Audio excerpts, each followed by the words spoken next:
Hello and welcome to Big Picture. I'm Vishal Dahiya, and today we're going to talk about the rights of electricity consumers. In fact, the Ministry of Power has notified a set of rules which will empower the power consumer in the country. In fact, these rules are aimed at ensuring quality service and electricity supply to the consumer, ultimately looking at all those aspects where the consumers have been facing problems all these years. So we'll try and understand what exactly has been done in these rules for the electricity consumers and how will this be implemented, as the time goes. Also, we will try and understand the power distribution companies' perspective on these rules as well. We'll look at all these aspects. And for more on this, we're joined by a distinguished panel of guests. Let me first introduce all of them with you, beginning with Mr. Ghanshyam Prasad. He's the Joint Secretary with the Ministry of Power in Government of India. We also have with us Mr. Ganesh Srinivasan. He is the CEO of Tata Power Daily Distribution Limited, and Mr. Subhomoy Bhattacharjee, the consulting editor of the Business Standard. Welcome, all of you gentlemen, to Rajya Sabha Television. Let me begin with you, Mr. Ghanshyam Prasad, straight away. And for the benefit of our viewers, if you could just, give us the highlights of these rules which have been brought in by the Ministry of Power. Thank you so much, Mr. Dahiya. And it is a historic moment for the electricity sector because for the first time, we have tried to give more focus to the consumer. Of course, so far we had been struggling with the supply side, with the transmission side, with the trading side, with the distribution side. A lot of problems in the sector has been resolved. But so far, we have not been able to address the real problems of the consumer. So we thought, in the best interest of one of the very, very important element of the entire power sector and power chain, and the entire sector, entire value chain of the power sector depends on the consumer because they are the one who pays for the electricity. And once they pay for the electricity, this money flows from the discoms to the transmission companies, to the generating companies, and even to the coal companies. So the viability of the entire value chain depends on the consumer. So now the focus is how to strengthen the consumers. How do we make them realize what they exactly value in the entire sector? Okay. And then what are their rights? So far, we had been giving them, okay, whatever is available to me as a company, I try to offer, and that is accepted by the consumers. But is that enough? Having electrified all the households, which we achieved under Saubhagya, now everybody is looking at a reliable 24/7 and most important, quality power.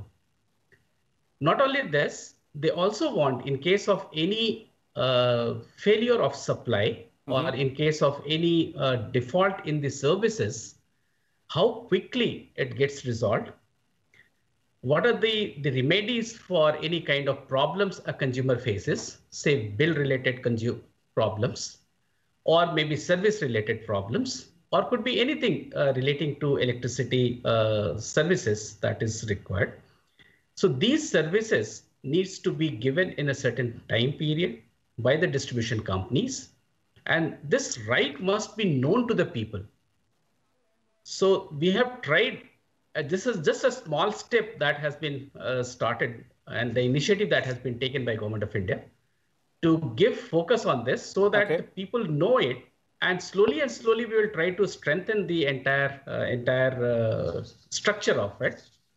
Not only this, even what we have said in the entire structure is that consumer, you are not only the consumer, you are also a prosumer.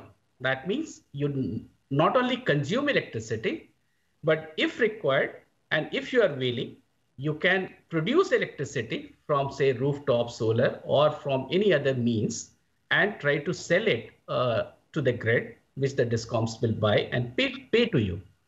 A lot of such initiative have been taken from our counterpart ministry in terms of solarization of agriculture feeder, wherein even the agriculture pumps are going to be solarized, and these will help the farmers in getting water. The most important part that comes is what I was referring to is the grievance redressal. Okay. So we have tried to strengthen that grievance redressal, and we have said that it need not be at one place only within the entire DISCOM. Maybe the Delhi DISCOM is a small area which they look at it. But if we see a state as huge as Uttar Pradesh, Maharashtra, or that kind of a large area, having one or two CGRF, that is Consumer Grievance Redressal Forum, is not enough. So what we have said is it has to be as near to the consumer as possible. And then it may be layered. And at each level, there has to be consumer representative. So it will not be only left solely onto the employees of the distribution licensee to address the problems of the consumer. The entire forum will also have the consumer representative, so that there is a fair perception or fair trial of any kind of grievances that goes into this. One of the most important that I would like to touch upon is the senior citizen part. In this bill, we have clearly specified that senior citizen must be given priorities, and there has to be a doorstep service to the senior citizens. They need not be asked to come to the office of the electricity department. Rather, it should be the other way around, and the employees of the discoms should go to their houses and listen to their problems and try to resolve it at the earliest. Okay, so doorstep services for senior citizens and grievance redressal mechanism and several other parts as well. These are very, very important highlights which you're mentioning, Mr. Prasad, and I'll come back to you for more as well. But let me first, bring in Mr. Ganesh Srinivasan as well for his initial comments on, and as an industry representative, Mr. Srinivasan, from the power discoms point of view, how do you guys look at, how does the industry look at this move of the government to give the consumer, electricity consumer, his or her due, as Mr. Prasad was pointing out, that ultimately the consumer is at the center of this entire industry? Yeah, thank you, Vishal. As a power sector representative and an industry representative, we do welcome this move of the ministry. I think we take inspiration from for Tata Delhi, for example, we take inspiration from our founder, whose words were that the customer is at the center of everything we do. And as rightly Mr. Prasad said, the distribution consumers are the consumers who are paying for the transmission, are paying for the generation. So ultimately, they are the king as far as our sector is concerned. And you will find that many discoms across India will be at different levels of sophistication or different levels of performance. For example, in Delhi, our regulator, the DERC, Delhi Electricity Regulatory Commission, had notified standards for us as early as 2007 and again revised it or made it tighter in 2017. There will be other states at the other end of the spectrum, but this move of the ministry will bring a certain push for all the discoms to further mature. For example, we are already part of the ease of doing business survey conducted by the World Bank, wherein we have to give the electricity connection in 7 days. Now, currently the World Bank is looking at a few cities as a representative for India. With these rules coming in, all the discoms will be forced or will be pushed to improve their standards, whether it is for new connection, whether it is for complaint resolution, and that will help the sector overall. Because ultimately, as Mr. Prasad said, distribution is the most critical part of the value chain, which needs to be further improved on as far as losses are concerned. And if we give better rights or better facilities to the consumer, it is much more likely that they will pay. So that, I think, would be a win-win situation for both the industry as well as the consumers. And lastly, I would say that this bill or this document is extremely balanced. For example, of course, there are penalties if the discom does not perform, and that places an additional responsibility on the discom, and so it should be. But also the views of the industry when the comments were asked for by the ministry, have been very well incorporated. For example, in the case of net metering versus gross metering, those are some things that the ministry has tried to maintain the balance between the consumer and the DISCOM as well. Okay. So ultimately, we find this as a very progressive development, and we fully support it. Okay, okay, that's indeed very good. The industry and the government on the same page out there as far as the reforms in the power sector with respect to electricity consumer is concerned. Let me bring in Subhomoy here. Subhomoy, would you agree that this is a right step and much awaited one as well when we talk about the electricity sector from the consumer's perspective? Of course, that is the right step. I mean, it goes without saying. I mean, that certainly is. Let me try to put it in the context of where electricity is for consumers' point of view. At one stage, we are, as Mr. Prasad pointed out, we have moved to the stage where electricity is supposed to be 24/7. So that's the starting block. That electricity rights of the consumer become strong when the consumer doesn't have to demand for the right. Today, electricity, when it is available at the tap, at the flick of a switch, that is the first fundamental right that the consumer feels. That she doesn't have to think that whether there'll be electricity in the line, bijli aa rahi hai ya nahi. That's the first important right that has been given to the consumer. The electricity has been made available 24/7. I think that is the most important right that has been given, even before rights have been written. Okay. The second, and that itself creates the next stage, which is when the consumer then becomes aspirational. And what the Ministry of Power is actually doing is addressing this aspirational need, that once it's regarded as a fundamental supply, what is it further that the consumer would be looking at? At one stage, we could say electricity has come and that's about it.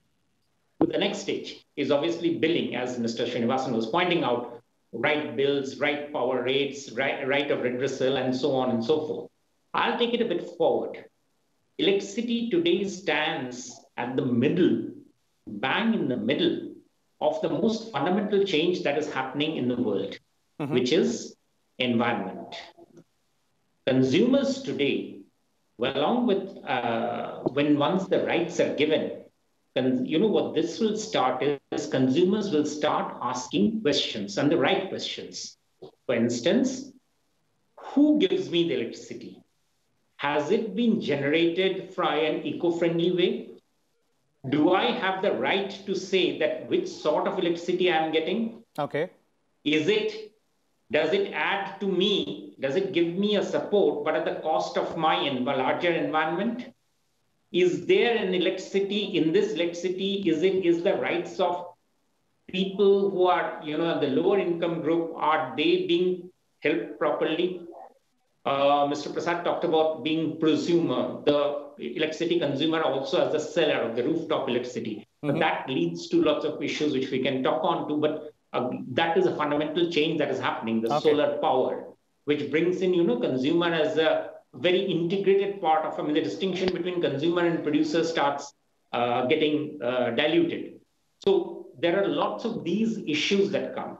Essentially, what basically, therefore, the consumer becomes in the process of giving rights, and I suppose that's what the ministry must be looking at, is bringing the consumer as not just as a stakeholder.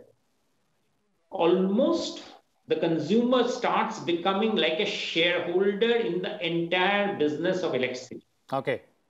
And if you look at the debate that is happening across the world in most of the major issues, that is the way to take one. Okay. Consumers today, essentially this rights-based thing, it will be right, it will be proper, and it will be way forward, and it will be doing its job if it can make the Indian electricity consumer, and that means all of us, you, me, and obviously the billions others, is that whether we become as shareholder, stakeholder in the entire production process, distribution, entirely of a very fundamental thing, which is the electricity thing. Okay. And that, I think, this is a stepping block there. Okay. Okay. To the extent that it starts educating the consumer about these issues it does a very fundamental, it solves a very fundamental issue. It sort of starts educating them, telling them that this is where they stand and that's what's needed. So I would say that is the way to that is the way to look at it. Yeah. Okay, definitely. A consumer as a stakeholder is something which is really important here, and that, as Subhomoy was pointing out, seems to be the tangible achievement there with these rules, making consumer aware of their rights as well. That brings me back to Mr. Prasad here. Mr. Prasad, you were earlier speaking about the grievance redressal mechanism, as well as the DISCOM's responsibility towards senior citizens as well. One very important aspect of these rules is the compensation mechanism. So what exactly is this compensation mechanism here, and how will it work out? What is required right now is if I have certain standards of service that is due to me, if I don't get it, then definitely somebody needs to compensate, right? Even you buy any commodity, for example, from the market, and if you don't get the right quality which you have asked for or you have paid for, then that particular company compensates you in some way or the other. So similarly, here also we have thought of a similar concept that in case there is a deficiency in the service, then there has to be a mechanism of compensation. Definitely, this coherency of how to compensate, when to compensate, how much to compensate, etc., will be driven by the appropriate regulatory commission who is overseeing the functioning of all the distribution companies.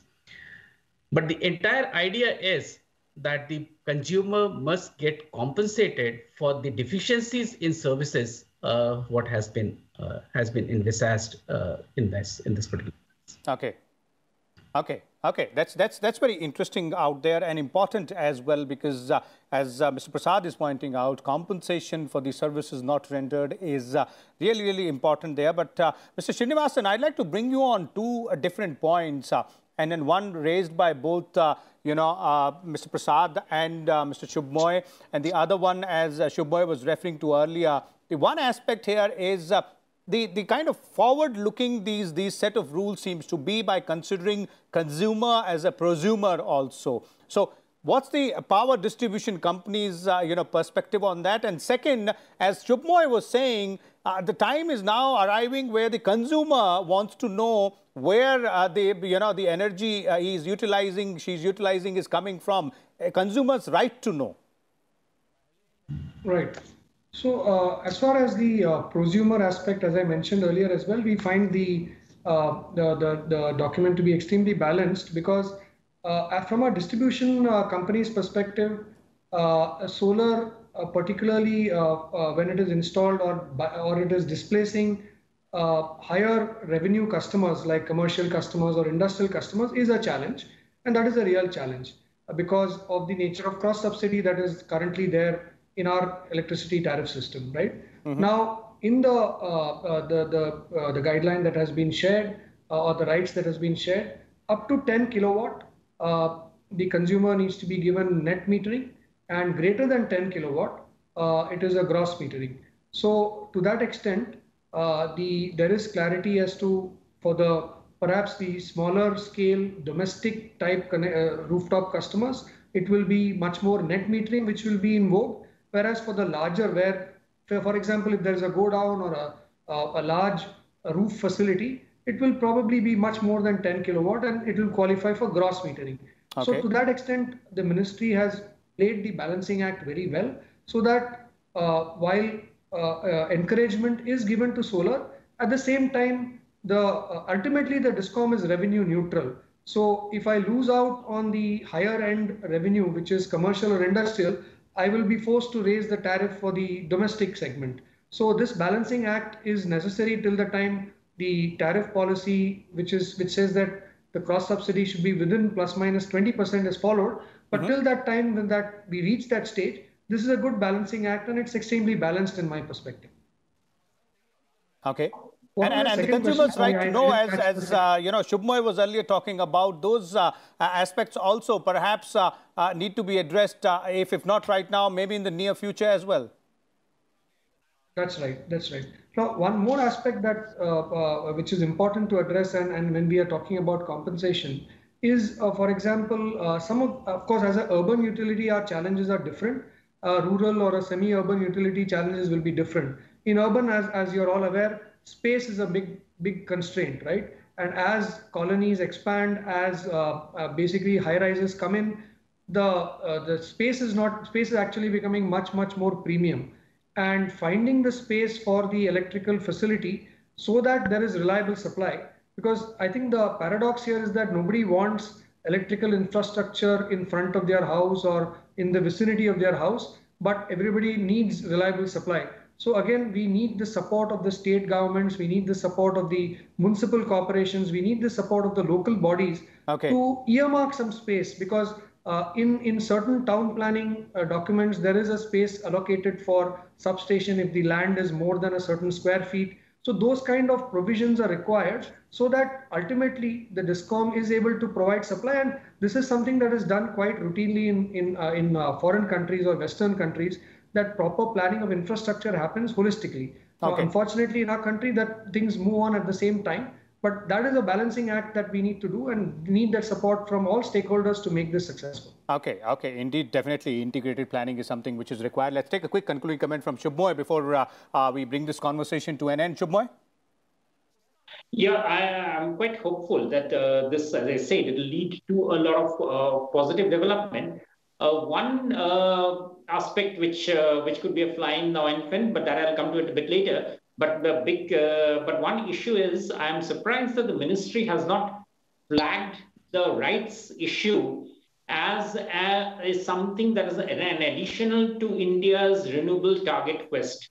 We are talking of, because when you make consumers part of the entire architecture, you're actually making the power sector much more responsible and much more, larger number of stakeholders being brought into it. I think that is which the ministry could have taken credit for, and I'm sort of surprised that it has not walked that route. Maybe Mr. Prasad might have some, might be able to talk about it. But I because it's something where in a country like ours, where lots of issues are top driven, this sort of an approach is rather something which is very progressive, and probably it's time to take credit when credit is due. It'll of course see about how it pans out, but it's something in which making a bit of a right noises can probably help on that action. The fly in the ointment is, of course, that not every DISCOM is Tata Power. So the ability of the DISCOMs to be able to actually hold to their part of the bargain. Let me tell you, this every year, the state electricity regulatory commissions come out with the regulatory tariff orders, and they do public hearing.